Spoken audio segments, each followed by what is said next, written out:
France. Aujourd'hui, on a le plaisir d'accueillir Pascal Perry, journaliste, éditorialiste et surtout auteur de ce nouveau livre Génération Farniente. C'est publié aux éditions de l'Archipel. Bonjour Pascal Perry. Bonjour. Pascal Perry, essayiste, éditorialiste à LCI, et il a écrit vraiment beaucoup de choses sur beaucoup de domaines. Les retraites déjà, oui. Il y a quelque temps, l'écologie, les impôts, la bataille du pouvoir d'achat, toujours moins cher, etc. et beaucoup d'autres. Et là, Génération Farniente. Et d'ailleurs, c'est intéressant, votre couverture, où il y a quelqu'un qui est en costume, cravate, enfin, il n'a pas sa veste, mais il a la cravate. Oui. Il est pieds nus, et puis il est sur une plage, et puis il essaie de se reposer. Il est sur un transat. Il est sur un transat, voilà. Alors, Pascal Perry, effectivement, vous parlez du Farniente pour parler du travail. Parce que ce qui est intéressant, c'est ça. C'est que vous exposez, au fond, qu'il y a quelque chose entre les Français, le travail. C'était l'amour il y a peut-être 50 ans, au moment de la reconstruction. Et maintenant, on a l'impression qu'il y a des problèmes de l'eau dans le gaz. Oui, c'est vrai que, alors on le constate aujourd'hui dans les études qui sont faites, mais on le constate aussi dans notre vie quotidienne, parce qu'on rencontre du monde, évidemment. Autant le travail a structuré la vie de nos parents et grands-parents au XXe siècle, autant on a l'impression qu'on a affaire aujourd'hui à des générations plus jeunes, mais pas seulement d'ailleurs, de gens pour qui le travail est relativement accessoire. Enfin, c'est pas une urgence, si vous voulez. Alors, c'est dû à quoi ? C'est pas une priorité, quoi. C'est loin d'être une urgence, c'est loin d'être une priorité dans la vie, effectivement. C'est un peu la prophétie de Jean Viard, vous savez, le sociologue, qui dit au XXe siècle, on organisait sa vie autour de son travail. Au XXIe siècle, on organise sa vie autour de sa vie privée. Et les patrons qui évoquent leur rencontre avec des candidats au travail le ressentent, beaucoup racontent, témoignent, pour dire, en substance, aujourd'hui, le rapport de force s'est inversé. D'abord pour des raisons un peu démographiques, parce qu'il n'y a pas suffisamment de candidats au travail, et aussi parce que le contenu, les exigences sont nouvelles. Au fond, le candidat arrive et c'est le patron qui passe le grand oral. On lui demande c'est un peu exagéré, ça, Pascal, quand même. Ah, je suis... bon pas certain que ce soit tout à fait exagéré dans tous les cas. Alors, évidemment, il y a... ouais. Ah, non, écoutez, je vous invite... Vous avez interrogé des grands patrons. J'ai interrogé des grands et des petits patrons. Ouais. Alors, il y a quelques patrons par atavisme auvergnat. J'ai interrogé beaucoup de patrons auvergnats, des dirigeants d'entreprises, des ETI, entreprises de taille intermédiaire, des PME, des entreprises qui sont extrêmement profitables. Il y en a un, notamment, qui dirige une grande entreprise qui a été un groupe, alors dans le secteur du bâtiment, de l'aéronautique, une activité industrielle qui dit, voilà, bon, j'ai des jeunes gens aujourd'hui, ils veulent travailler avec les réseaux sociaux. Ils veulent travailler et en même temps, l'écran est allumé, et puis il y a les réseaux sociaux. Et mes cadres, évidemment, se plaignent d'une baisse de productivité. Ben, il dit, j'ai dû désavouer mes cadres, parce que, en réalité, si je n'avais pas donné satisfaction à ces jeunes gens, ils seraient partis. Ils seraient partis parce qu'il y a aujourd'hui, ils ont une certaine compétence. Hein. Oui, alors il faut le faire. Il faut être en situation de rapport de force favorable. C'est des gens qui savent faire des choses, si vous voulez, qui ont de la compétence. Et donc, comme il y a des emplois pour voir un peu partout, les patrons sont obligés de s'adapter. Et pardon, André, mais le grand oral, c'est un peu ça. C'est vous êtes candidat pour venir travailler. Eh ben c'est vous qui allez poser les questions. Est-ce qu'il y a un comité d'entreprise? Est-ce que j'aurai 48 heures? Est-ce qu'il y a des chèques restaurants? Souvent d'ailleurs les questions sur le contenu de la mission arrivent longtemps après. On a l'impression parfois, alors c'est pas le cas de tous les jeunes, hein, vous avez raison, bien sûr. On va pas généraliser, mais quand même, et c'est ce qui intéresse toujours un économiste, c'est une tendance.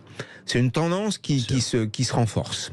Mais alors, ce que vous dites, alors plusieurs patrons vous ont dit ça, donc oui. Effectivement. Mais alors, est-ce que c'est le travail ou est-ce que c'est le confort? C'est-à-dire pour ces jeunes qui candidatent, ou en tout cas qui est-ce que c'est quelque chose de se dire, écoutez, la vie, c'est pas le travail. Oui. Bon, la vie, c'est un peu ça. Oui, et donc, je veux savoir si ma vie sera quand même agréable en étant là. Sinon, oui, je veux savoir si la part de contraintes que vous m'imposez est acceptable pour moi. Parce que vous m'imposez des contraintes, je vais venir travailler chez vous. Ouais. Alors, j'explique d'ailleurs un moment dans le livre qui a, à mon avis, depuis très longtemps, un malentendu en France. C'est-à-dire que le salarié n'est pas la propriété du patron. En revanche, c'est le temps. Les heures de travail du salarié sont la propriété du patron parce qu'il les rémunère. En fait, le contrat de travail, c'est un contrat de subordination. Et donc, on est subordonné à un patron, à une hiérarchie, à des contraintes de production. Faut pas l'oublier. C'est pas une colonie de vacances. C'est pas une. Non, et puis vous êtes payé pour ça. Et vous êtes payé pour ça, absolument. Il faut venir. Donc, en effet, il y a des patrons qui ont des petites techniques. Alors, j'en ai rencontré un autre dans une très jolie vallée auvergnate, qui dirige une entreprise qui est installée partout dans le monde, qui fabrique des câbles, les câbles de l'extrême. Oui, qui équipe les TGV, les centrales nucléaires, les stations spatiales. Donc c'est vraiment de la techno. Et donc il a une technique pour les recruter. Souvent c'est de jeunes ingénieurs ou des techniciens, des gens relativement bien formés. Il les fait venir à l'endroit où ils se trouvent. C'est une jolie vallée auvergnate, mais c'est une petite ville de 5 à 6 000 habitants. Et alors le premier contact, au fond, est déjà une espèce de réponse. Celui qui est soluble dans cet environnement-là pourra probablement s'intégrer. Ensuite, on parle du contenu de la mission. Et il me dit, il m'a dit quelque chose qui m'a beaucoup frappé. Il m'a dit, de plus en plus, je recrute des gens pour ce qu'ils sont et non pas pour ce qu'ils savent. Parce que ce qu'ils ne savent pas, je peux le leur apprendre. Ce qu'ils sont, en revanche, profondément, je ne peux pas le changer. Bien sûr, oui, c'est intéressant. En fait, c'est parce qu'on disait toujours, le problème, c'est de faire, puisque là, vous êtes là pour travailler. Ah oui. On vous recrute pour vos compétences, en tout cas. Oui. Et là, vous dites oui, mais il y a aussi l'être humain. Il y a aussi l'être humain. Est-ce qu'ils prennent le temps, justement, vous en parlez. Est-ce que, dans ce rapport au travail, les patrons ou les DRH, etc., prennent le temps de sonder je veux dire, les impétrants, les futurs candidats ou les candidats. Est-ce qu'il y a le temps de ça? Parce qu'il y a aussi... Pas assez. Pas assez. Je pense que c'est une question fondamentale. C'est-à-dire qu'il y a non seulement des malentendus, mais je crois qu'il y a aussi des maladresses de part et d'autre. Peut-être qu'il y a des salariés qui, aujourd'hui, sont trop exigeants. Peut-être qu'ils confondent l'entreprise et le centre de vacances ou de loisirs. Mais vous avez aussi, depuis très longtemps en France, un management, une direction d'entreprise qui est très verticale. Au fond, André, on a importé dans l'entreprise le modèle monarchique qui est le nôtre. Il y a le patron, et puis ça descend, c'est très vertical, et ce management par circulaire, par directive, ne fonctionne plus. On n'est plus dans un monde d'obéissance parfaite, si vous voulez. La civilisation de l'obéissance, c'est la civilisation de l'Asie. Nous sommes des contestataires. Et pendant très longtemps, si le rapport de force était plutôt favorable au patron, vous savez, c'était la formule célèbre. Ton boulot te plaît pas, c'est pas très grave. Tu peux t'en aller, j'en ai 15 qui attendent. Aujourd'hui, le rapport de force est complètement inversé. On fait tout pour garder les gens qui sont là et qui sont à l'heure pour travailler.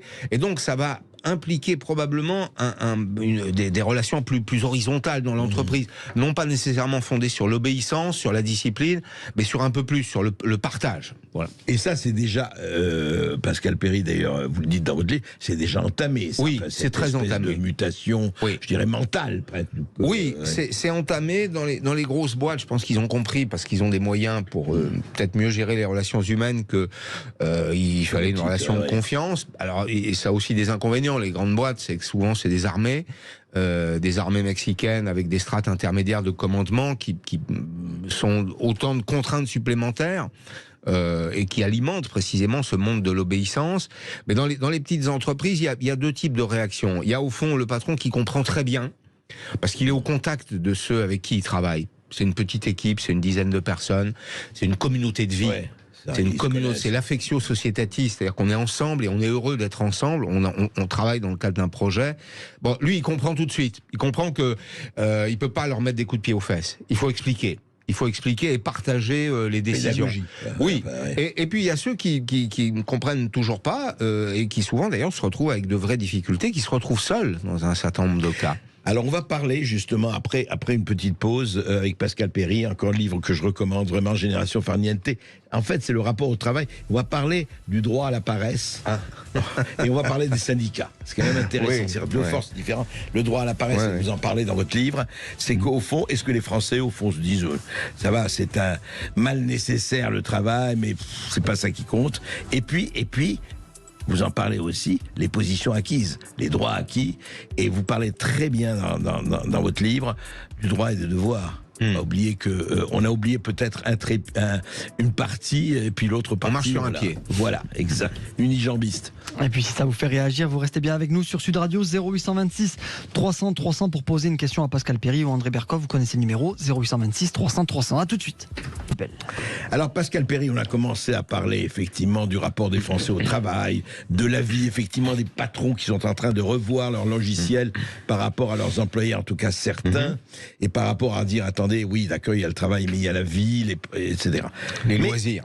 Et les loisirs, absolument. Le divertissement. Voilà, comme disait Pascal. Oui. Le malheur de l'homme tient de ce qui ne peut pas rester dans sa chambre. Oui, mais je veux faire une différence entre les loisirs et le divertissement, parce que le loisir peut être actif. Le divertissement, c'est cette génération que je décris, qui est la génération Netflix Deliveroo, et qui est les fesses dans un canapé, qui considère que le canapé est le centre du monde. Oui, absolument. Et on prépare les pop-corn, et puis le reste, ça va, hein, voilà, c'est ça. Mais quand même, parlons alors, est-ce que ça veut dire que les Français sont devenus paresseux? Parce que vous parlez dans votre livre, c'est amusant, le gendre de Marx, Paul Lafargue, le droit à la paresse. Bon, c'est pas d'hier, ça.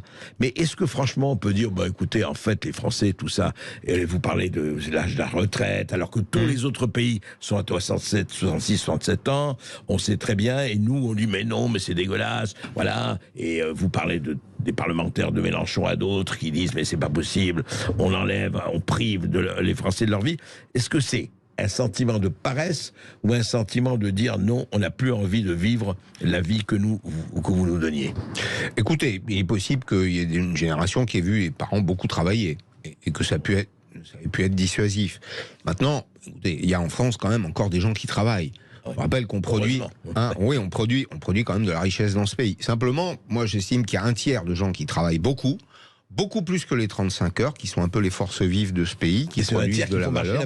C'est eux qui font marcher la machine. Vous avez un tiers de gens qui travaillent à peu près normalement, c'est-à-dire qui travaillent juste ce qu'il faut travailler. Alors c'est pas, sont pas des aigles, mais c'est des gens qui participent au processus de production.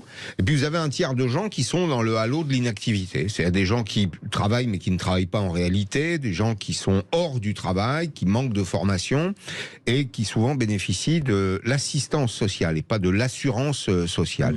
Ce que j'observe aussi, c'est que, en effet, puisque vous évoquiez le droit à la paresse, Paul Lafargue, alors c'est le gendre de Karl Marx, en effet, c'est le mari de sa deuxième fille. Il écrit le droit à la paresse à la fin du 19e siècle, alors qu'on travaille 3500 heures par an. On travaille 1607 heures en France aujourd'hui. Donc tous ceux qui, comme Sandrine Rousseau... C'est important ça. On est passé de 3500 heures à peu près à 1600 heures aujourd'hui par an. Oui. Et d'ailleurs, si il y a encore un héritage marxiste en France, c'est à mon avis que la Troisième République rate complètement les grandes réformes économiques et sociales. Elle est obsédée par la lutte contre l'Église, par la laïcité, et donc elle oublie le camp des travailleurs. Bon, ceci étant dit, revenons à ce qui se passe aujourd'hui. Aujourd'hui, oui, il y a une partie de la gauche qui est authentiquement décroissante, c'est-à-dire qui considère que le travail est plus une malédiction qu'une émancipation. Les écologistes en font partie. Sandrine Rousseau qui dit si on remplaçait le capitalisme par une bonne sieste. C'est des formules, si vous voulez, qui sont un peu à l'emporte-pièce, mais on voit que ça trahit quand même une idée qui est qu'il faut arrêter le processus de production. Or, moi je rappelle quand même que dans notre société, c'est la quantité de travail qui produit la protection sociale. C'est ce qu'ont voulu la gauche et la droite au lendemain de la guerre 1945. Et si on dépense des dizaines de milliards, il faut les produire, ces dizaines de milliards. Mais il faut les produire. Vous avez raison. Les 230 milliards d'euros de dépenses de santé chaque année, comment on les finance, si ce n'est par le travail en partie? Il y a un peu d'impôts, il y a un peu de CSG, mais majoritairement, ça reste la quantité de travail. Et c'est un modèle auquel la gauche devrait être attachée. Pourquoi? Parce que c'est un modèle dans lequel les salariés produisent leurs propres droits. Ils ne dépendent plus de la charité. Oui, exactement. Ils ne dépendent plus de la charité de l'État ou de la charité du patron. On est sorti du 19e siècle. Dans le 20e siècle, on rentre dans le monde des assurances. Et donc, il faut continuer de travailler. Et je comprends pas bien, parfois, l'attitude des syndicats, de certains syndicats, en tout cas, qui freinent des deux pieds. Alors, les formules, un peu, là aussi, à l'emporte-pièce, mais on nous vole 2 ans de vie. Jean-Luc Mélenchon sont des formules qui n'ont aucun rapport avec la réalité. D'abord parce qu'en France, on vit en moyenne entre 22 et 25 ans. à la retraite. Vous vous rendez compte? C'est-à-dire que c'est une conquête sociale formidable. Il y a 100 ans, on le vit 50 plus. Mais bien sûr que non, bien sûr que non. On a cherché à faire croire. Ce qui est formidable, André Berkoff, c'est qu'à l'époque qui est la nôtre, qui devrait être un monde d'érudits, on croit encore les sorcières. Il y a une partie de la population qui croit sincèrement qu'on meurt à 62 ans en quittant son emploi. Mais enfin, il suffit d'abord d'ouvrir les yeux autour de nous, de consulter les statistiques. L'âge légal pour voir que... Non, en France, les femmes vivent, je crois que c'est entre 25 et 26 ans en moyenne à la retraite, à toucher une pension, les hommes 21 ans. Qui peut légitimement prétendre que le travail tue? Mais non, c'est le contraire. C'est l'inactivité, c'est l'ennui qui tue. L'oisiveté est la mère de tous les vices, hein. On le disait il y a longtemps. Mais juste un mot à propos. On va parler un peu vous parliez des syndicats, Pascal Perry, vous en parlez dans votre livre. Mais il y a 2 ou 3 anecdotes qui m'ont fait quand même, j'allais dire rire au lieu d'être obligé d'en pleurer quand même. C'est dans l'audiovisuel public, vous racontez certains trucs des syndicats par rapport à la position des caméras. Oui. Que j'ai trouvé hallucinant, mais raconter, parce que c'est-à-dire que, au fond, les syndicats, enfin certains syndicats, on va pas généraliser, mais quand même, il y a dans ce qui compte, c'est moi je finis à 13h15, tu me dis de rester jusqu'à 13h20, il n'en est pas question. Ah non, la réponse c'est non. Ou alors j'embauche à 13h15, ou alors le journaliste embauche à 13h15, mais il est déjà prêt à 13h10 pour faire un direct, et on lui répond en régie, il y a un délégué syndical qui est là, une personne qui travaille qui est là, délégué syndical, hors de question. Hors de question. Histoire authentique. Hein. Ah non, c'est des histoires vraies. L'histoire de la pompe à essence est très simple. Ça s'est passé pendant vous savez, la tension d'approvisionnement en pétrole. Vous avez une caméra qui est là, un journaliste avec un journaliste reporter d'image, présumé journaliste reporter d'image, qui est là pour interroger les gens. C'est un direct à la télévision publique, donc c'est une chaîne d'infos. Et alors, on demande en régie à ce JRI, enfin à cet opérateur, de changer l'axe de la caméra pour qu'on voit bien les voitures, parce que la caméra donne dans un champ. Okay. On voit rien, si vous voulez. Oui, hein. On voit pas les voitures qui font la file d'attente interminable, etc. Et le type répond, non, je suis désolé, moi je suis opérateur de vue, je suis pas journaliste. Je ne touche pas la caméra. Donc le type est arrivé, il a posé la caméra, et le pauvre journaliste qui devait faire son direct, avec un champ derrière lui, et pas de fil de voiture. C'est une succession, vous avez des mondes qui sont des mondes hyper protégés. Le paradoxe de ce pays, c'est ça. C'est que vous avez des types qui mouillent leur chemise tous les jours, qui mettent leur argent sur la table, qui parfois engagent l'argent de leurs enfants. Et puis de l'autre côté, vous avez des gens qui ne considèrent que les droits auxquels ils ont accès, qui sont même pas des droits acquis, ils vous disent c'est des droits conquis. Une fois qu'on l'a conquis, mon vieux, c'est fini, on revient pas dessus. Alors, puisque vous parlez de l'audiovisuel public, j'hésite à dire du mal, mais malgré tout, je suis citoyen, je paye des impôts. Bien sûr. Je vois que le budget de l'audiovisuel public va encore augmenter, et que c'est nous qui payons. Et que les Français payent. Les Français seraient en droit d'attendre d'abord une information honnête, ouverte, pluraliste, diverse, absolument, qui laisse une parole à toutes les voix qui s'expriment dans la société française, et un minimum d'engagement des salariés. Quand vous portez le service public, vous portez l'intérêt supérieur du pays. Vous devez vous engager. C'est pas simplement une collection de droits, c'est pas un catalogue de droits. Le service public, ça devrait être aussi un bréviaire des devoirs et des engagements. Absolument. Oui, non, mais c'est ça aussi, c'est-à-dire que c'est intéressant parce que vous en parlez bien de ça. Ça freine aussi le côté de dire, attendez, le travail. Non, mais on a tous été éduqués ça, mais même, heureusement, il y a beaucoup de jeunes qui le comprennent. Je veux dire, si tu fais rien, tu veux quoi? Et ça, c'est tout le côté aide sociale. Et je voudrais vous faire écouter quelque chose.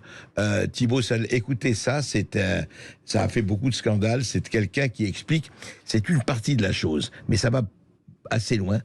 Pascal Perry, écoutez quelqu'un qui dit, voilà comment on peut, avec les aides, avec les trucs, rien foutre et truander l'État. Voilà, écoutez. Bien évidemment, il faut savoir que je peux toucher l'AAH en vivant à l'étranger, je peux toucher l'AAH en vivant au Japon, en vivant aux Émirats Arabes Unis, au Canada, aux États-Unis. Je vais vous avoir l'AAH, même si vous êtes en bonne santé. Moi, alhamdoulilah, je suis en bonne santé, je suis pas en fauteuil roulant, je suis pas aveugle, je suis en bonne santé, alhamdoulilah. Grâce à Dieu, je suis en bonne santé. Je suis juste handicapé sur le papier parce que je me suis arrangé avec un médecin, parce que je l'ai manipulé, parce que la manipulation et la persuasion est une science qu'il faut acquérir, cher ami. Et moi, je vais vous aider à toucher l'AAH, à vivre dignement en touchant des allocations généreuses, sans travailler. Parce que tous ces salariés-là, tous ces crétins de salariés qui se lèvent le matin pour aller bosser, qui sont hypocrites, qui baissent leurs pantalons devant leur patron, tous ces crétins de salariés, et bien ces crétins de salariés, dans leur bulletin de paye, on enlève les cotisations sociales. Et ces cotisations sociales, elles payent mon âge, elles payent mon allocation adulte handicapé et mon allocation de solidarité spécifique de mon ASS. Donc tous ces crétins de salariés, ils vont bosser pour payer mes allocations. C'est comme ça, c'est Dieu qui donne. Alhamdoulilah. Voilà. Et pour 300 €, vous me donnez 300 €, vous allez toucher votre âge. Je vais vous donner, même si vous êtes en bonne santé. Alors Pascal Perry, c'est intéressant. C'est un comédien. Non, c'est un comédien, rassurez-moi. C'est totalement réel et il a été poursuivi. C'est pas une fake news, je peux vous dire, on a enquêté là-dessus. Ouais. C'est quelqu'un qui explique, il dit voilà, vous n'allez pas vous emmerder. Regardez ces crétins de salariés qui vont travailler, mais ils travaillent pour nous. Moi, je vais rien faire. Allez, j'ai l'allocation ceci, j'ai l'allocation cela. Tu peux vivre à l'étranger, tu te feras 2000 €, c'est déjà pas mal. Ça existe. Alors, je ne dis pas que c'est la majorité, c'est pas les poissons volants. Mais quand même, ça existe. Ça veut dire que cette tendance dont vous parlez dans votre livre, il y a des gens qui peuvent aussi, et qui l'exploitent, en disant, mais comment on peut détourner le système pour sans travailler. Et c'est fou parce que ce qui m'a frappé, je reviens à votre livre, c'est pour ça que c'est crétin de salariés. Donc, il y a des gens pour qui, les gens qui travaillent avec son salarié, c'est des pauvres gens. Je veux dire, alors je ne dis pas encore une fois, mais cette mentalité, c'est marrant, parce qu'on n'aurait pas entendu ça il y a encore 30 ans. Non. Alors, il y a 30 ans, le type traversait plus la rue. C'est-à-dire que le pays serait mis en chasse d'une parole comme celle-là, qui est une parole quand même extrêmement insultante. Alors, il y a un aspect qui est assez rarement évoqué, c'est celui des fraudes sociales. Et au fond, ce témoignage nous y ramène. Sur les fraudes sociales, on estime qu'il y a 20 milliards d'euros de fraude sociale en France. Il y a 20 milliards aux cotisations et 20 milliards aux prestations. 20 au total, 10 aux prestations, 10 aux cotisations. Et ce qui est frappant, c'est que le taux de recouvrement n'est que de 1 milliard. C'est-à-dire qu'au fond, ça traduit quoi ? Ça traduit le fait qu'on ne fait pas la chasse à ce type de comportement. Il faut un scandale, il faut quelqu'un qui prenne l'initiative à visage découvert de dire voilà comment on peut provoquer une avarie dans le système, voilà comment on peut profiter du système pour que finalement on s'y intéresse. Mais globalement, vous avez une partie du pays qui considère qu'après tout, la fraude sociale, c'est pas très grave. La fraude fiscale est beaucoup plus grave. Elle est chassée pour chasser. Pour moi d'ailleurs, quel que soit l'épithète, c'est le mot fraude que je retiens. C'est de la fraude, et dans ce domaine, en effet, les Français sont extrêmement en retard. On estime que la part de l'économie informelle, il y a de nombreuses explications. La part de l'économie informelle, c'est entre 7 et 8% du PIB. Bon, l'économie informelle, c'est l'économie souterraine, c'est le black, si vous voulez, pour dire les choses simplement. Les trafics, etc. Alors, j'ai recueilli des témoignages, je les ai pas relevés, et surtout, évidemment, je ne souhaite pas donner d'identité, de gens qui vous expliquent qu'aujourd'hui, en cumulant les aides sociales plus un petit travail au noir, on est en général beaucoup mieux payé, on est très souvent, mieux loti que pour un travail access, entrée de gamme, pour lequel il y a un certain nombre de contraintes. D'ailleurs, un des paradoxes, une des difficultés, moi j'essaye de comprendre quels sont les freins de retour à l'emploi.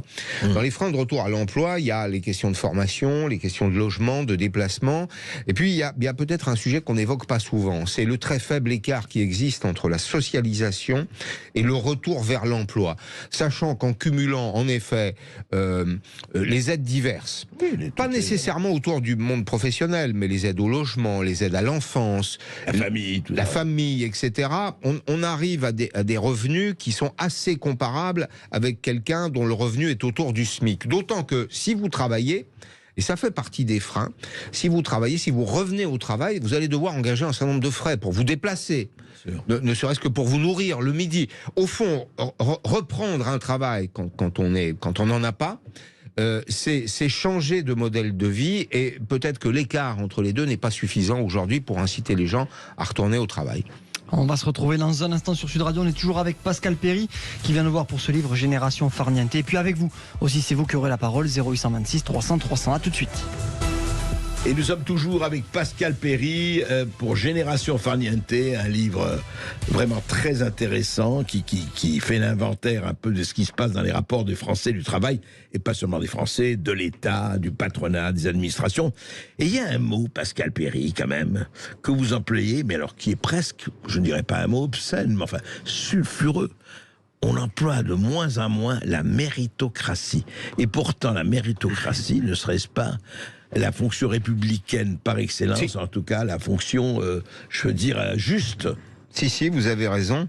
Le grand apport de la Révolution française, c'est la sélection qui supprime la cooptation. Alors qu'on dit que c'est une mesure de droite aujourd'hui. Oui, alors c'est la Révolution française. C'est étonnant. Oui, vous avez raison. Le mérite, la méritocratie, personne ne veut en entendre parler parce qu'il y a une espèce un idéal égalitaire ou égalitariste en France. On n'a pas compris d'ailleurs le sens de l'égalité, mais être égal avec chacun, c'est lui rendre ce qu'il apporte aussi à la collectivité. Donc c'est reconnaître ses mérites. Et il y a en France des batailles de chiffonniers autour de l'appréciation de ce qu'est le mérite. Alors chaque fois qu'on veut apprécier des fonctionnaires au mérite, on nous répond que c'est de nature à fausser les relations entre eux. Entre le public et eux-mêmes, puisqu'ils rendent un service public. Quand on cherche à évaluer, alors ça se fait beaucoup plus dans le privé, parce que le privé est plus ouvert à la compétition par nature. Mais oui, le mérite pose en France un véritable problème. C'est d'ailleurs ce qui explique que les vrais méritants quittent le pays. Les vrais méritants quittent le pays. Observez bien la situation. Je vais peut-être dire quelque chose qui choquera certains d'entre vous. Il faut le dire. Nous exportons des bacs plus 10 en France, et nous importons des bacs moins 10. C'est la réalité. Et vous savez, il y a une valeur, il y a un capital qui s'appelle le capital immatériel, c'est l'ensemble des compétences, et quand on a bien travaillé à l'école, quand on a suivi un cursus de formation solide, eh bien on peut accéder à un emploi qui est bien formé, qui est mieux formé, on gagne sa vie, on s'insère, on paye des impôts, on consomme, etc. C'est le début d'un processus authentiquement républicain, d'un processus d'émancipation, si vous voulez. Et donc, ne pas reconnaître le mérite, au fond, c'est la pire insulte au principe d'égalité. Car l'égalité suppose qu'on respecte chacun en fonction de ce qu'il apporte. Et alors, est-ce qu'il ne faudrait pas, on va pas faire une discussion philosophique, Pascal Perry, remplacer égalité par équité ? Si. L'équité, c'est ça. L'esprit de l'équité, c'est ça. C'est que il y a des gens qui sont dans les deux sens. Il y a des gens qui souffrent de handicap, qui peuvent être des handicaps sociaux, etc. Le rôle de la collectivité, c'est de les aider à accéder à la même ligne de départ que les autres. C'est ça. L'équité. C'est ça, même ligne de départ. Mais qu'après que le meilleur gagne, c'est ça. Que les meilleurs gagnent. Mais tout le monde n'arrive pas premier ex aequo. Vous voyez ce que je veux dire ? Bien sûr. Non, il y a un premier, il y a un dernier. Mais on donne à chacun les outils pour accéder au même titre que les autres à la ligne de départ. Ensuite, effectivement... On va continuer d'en parler, Esteban, avec nos auditeurs, les auditeurs de Sud Radio. On a une auditrice qui nous appelle au 0826 300 300. C'est Catherine qui nous appelle de Paris. Vous avez peut-être une question pour Pascal Perry. Bonjour Catherine. Bonjour Catherine. Oui, bonjour. Voilà, je vais intervenir dans votre émission parce que je ne suis pas tout à fait d'accord avec ce que dit Monsieur Perry. Voilà, j'en ai parlé à votre l'interlocuteur que j'ai eu à l'accueil, parce que je trouve que son analyse est assez erronée et qu'il fait beaucoup d'amalgames. Par exemple, quand il dit que le travail ne tue pas, etc., que c'est pas en travaillant qu'on survit de la santé. J'ai dit que ça dépendait de quel travail on faisait. Si on travaille dans le BTP ou la restauration ou des travaux comme ça durs physiquement et que l'on fait en plus de 35 heures en général et assez mal payé, il est évident que sa santé en prend un coup. Donc ces personnes, si elles arrivent à la retraite, même 64-67 ans, elles arrivent dans un mauvais état pour la plupart. Donc leur espérance de vie va être d'autant diminuée. De plus, quand ce monsieur dit que maintenant l'espérance de vie chez les femmes est de 25 ans après la retraite, je sais pas 25 ans, on dit que les femmes, l'espérance de vie c'est 85 ans en France en moyenne, et les hommes à peu près 79 ans. il faut savoir que les gens sont atteints de plus en plus tôt de maladies chroniques, comme les cancers, les problèmes cardiovasculaires et j'en passe. Donc d'accord, vous restez en vie, mais vous êtes sous des traitements très lourds et j'en sais quelque chose. Donc ça, c'est la deuxième chose. Donc ça ne veut pas dire une qualité de vie extraordinaire. Et quand il dit que des gens, par exemple, profitent un peu de la société par les allocations qu'on leur verse, moi je dirais qu'il y a des gens, donc ce sont un peu des feignants qui ne participent pas à la richesse de notre pays. Moi je dis que quand des gens spéculent et gagnent beaucoup d'argent, ils ne travaillent pas, ils spéculent. La spéculation, c'est quand même un travail très passif et ils gagnent beaucoup d'argent. Je ne sais pas si ces personnes-là participent beaucoup à la richesse de notre société. Voilà ce que je voulais dire. Alors, Catherine, on ne s'est pas tout dit évidemment avec André, mais dans le bouquin, moi je fais une proposition qui est que il faudrait déterminer, et c'est un peu la crise du Covid qui nous l'a appris, qu'il y a des emplois, il faut déterminer qu'il y a en France des emplois qui sont économiquement négligés, mais que j'appelle socialement utiles. C'est ceux que vous évoquiez tout à l'heure, c'est des gens qui nettoient le métro, les autobus, qui sont les services à la personne, dans une économie de services c'est important. Vous savez, tout ce qu'on a appelé les premiers de cordée. Moi je pense que si on veut conserver comment dire, des vocations dans ce domaine, il faut payer correctement les gens. Donc je propose qu'on augmente leurs salaires. Maintenant, Catherine, bon, sur les autres aspects, il y a quand même plus de gens en bonne santé que de gens malades dans ce pays. C'est le premier point. Sur le deuxième point, sur votre remarque, quand vous me dites, bon, en substance, je considérerais les gens qui vivent des allocations comme des feignants. J'ai jamais dit ça, je ne pense absolument pas. Je pense au contraire que le respect qu'on leur doit, le respect qui leur est dû par la collectivité, c'est de les amener à l'employabilité. Ce qui est indigne, c'est pas qu'on demande aux gens qui vivent du RSA de se former. Ce qui est indigne, c'est qu'il y ait des gens au RSA. Vous voyez ce que je veux dire? Bon. Oui. Mais je sais que votre sensibilité, ce que vous dites, existe dans la société française. Vous avez raison, il faut qu'il y ait des voix comme la vôtre qui rappellent peut-être que tout travail mérite salaire. C'est le moins. Et puis il y a des travails et il y a des travaux plus durs que d'autres qu'il faut payer. Oui, qu'il faut payer. Mais vous savez, Catherine, c'est vrai. C'est que ça, c'est tout le paradoxe d'ailleurs mondial. C'est que ce n'est pas par hasard que énormément de gens et par millions veulent venir en France et en Europe parce qu'ils estiment eux, et je ne dis pas que ça excuse quoi que ce soit qui se passe chez nous, mais ils estiment que la France et l'Europe sont un paradis par rapport à ce qu'ils vivent chez eux.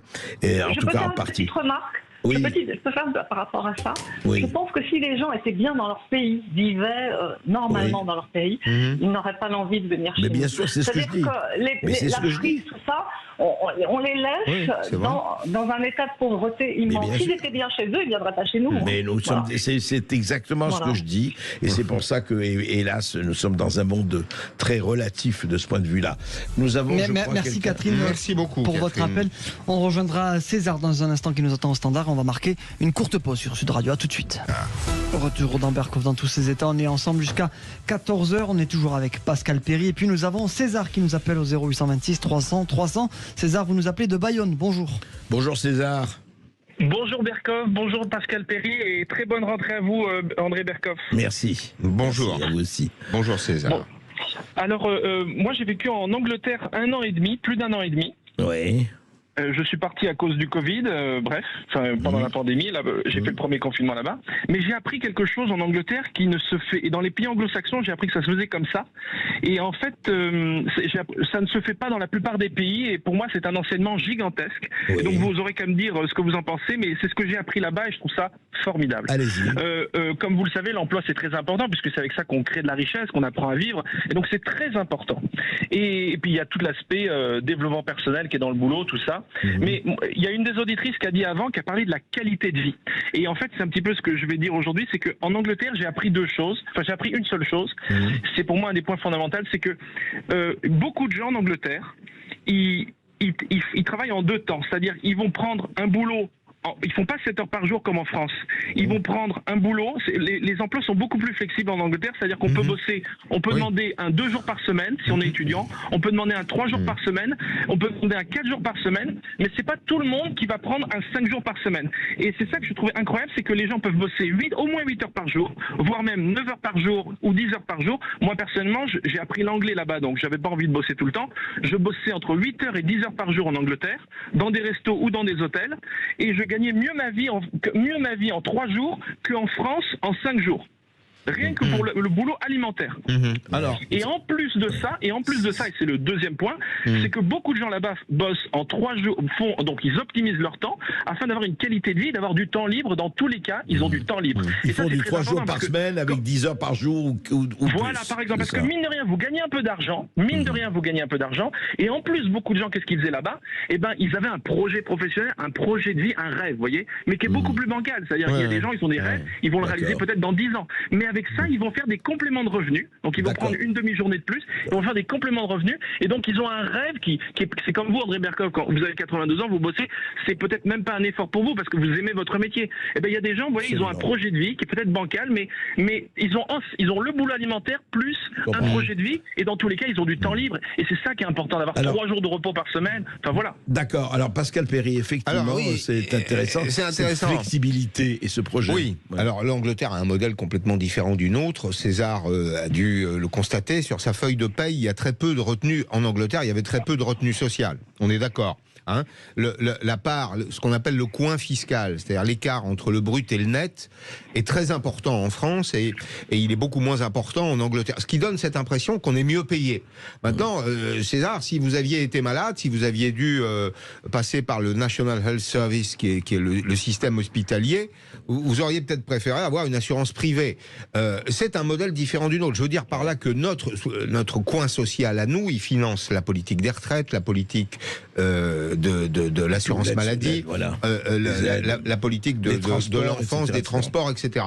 Donc, bon, c'est deux modèles non comparables. Je pense qu'on doit pouvoir rester ce que nous sommes, c'est-à-dire des Français, des Gaulois, avec un droit du travail. Il faut l'adapter. Il faut l'adapter pour tout un tas de raisons. Pour les raisons qu'évoque César et aussi pour d'autres. J'ai été frappé de rencontrer, à l'inverse de ce que je pouvais penser, j'avais peut-être de mauvaises intuitions, des jeunes qui me disaient, dans le cadre de cette enquête, moi je veux pas de CDI. Ah bon? J'écoute pourtant régulièrement des voix de gauche qui s'élèvent pour dire mais les jobs qu'on propose sont des bullshit jobs, c'est des petits boulots, c'est de l'intérim, c'est du CDD. On vous propose un CDI, vous n'en voulez pas? Non, je veux pas me marier avec cette boîte.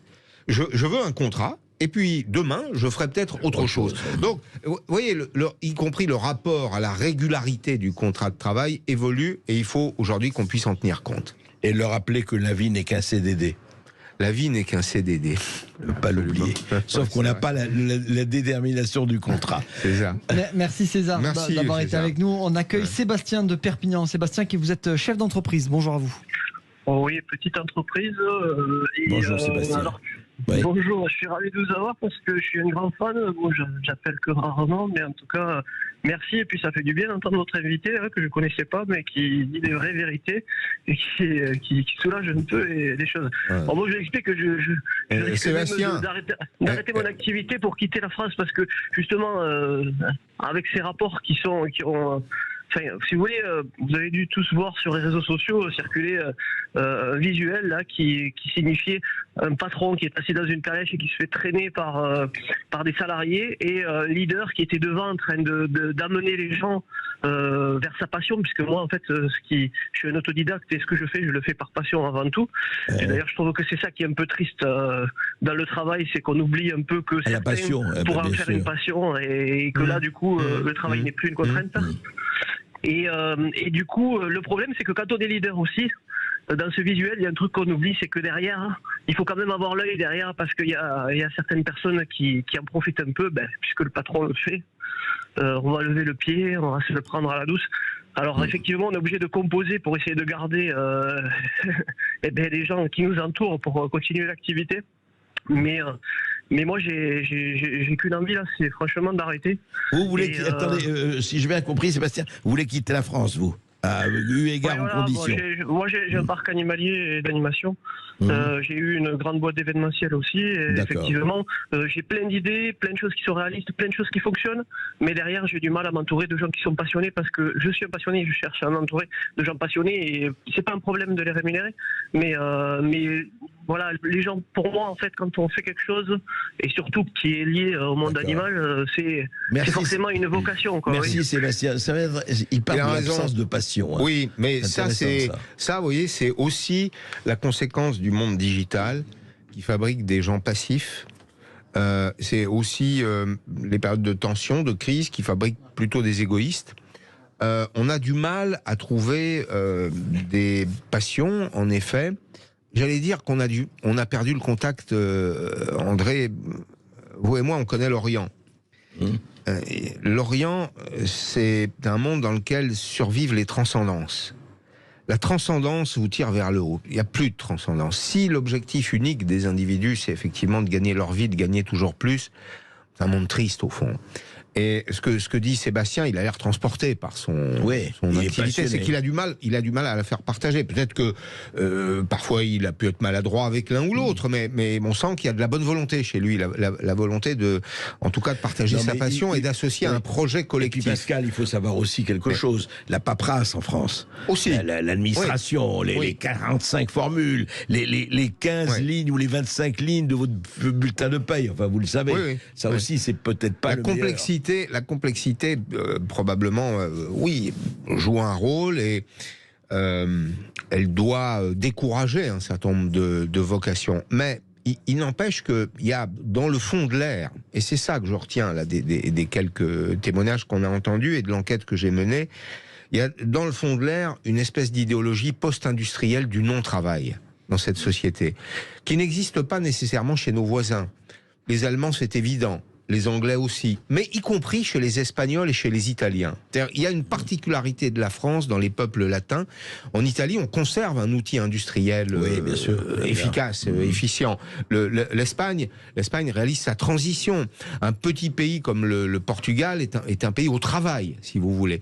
Il y a en France cette idéologie post-industrielle du non-travail parce qu'on a une gauche qui n'a pas fait l'inventaire du marxisme, des échecs du marxisme. On a une gauche qui croit encore dans la lutte des classes, qui considère que la lutte des classes, c'est l'horizon suprême pour changer la situation, alors que ce qui émancipe les individus, c'est l'école, c'est la connaissance, et c'est aussi d'une certaine façon la concorde sociale. Et je finirai par cette phrase magnifique qui disait, vous savez, le communisme, le capitalisme, c'est l'exploitation de l'homme par l'homme, le communisme, c'est l'inverse. Oui, c'est vrai.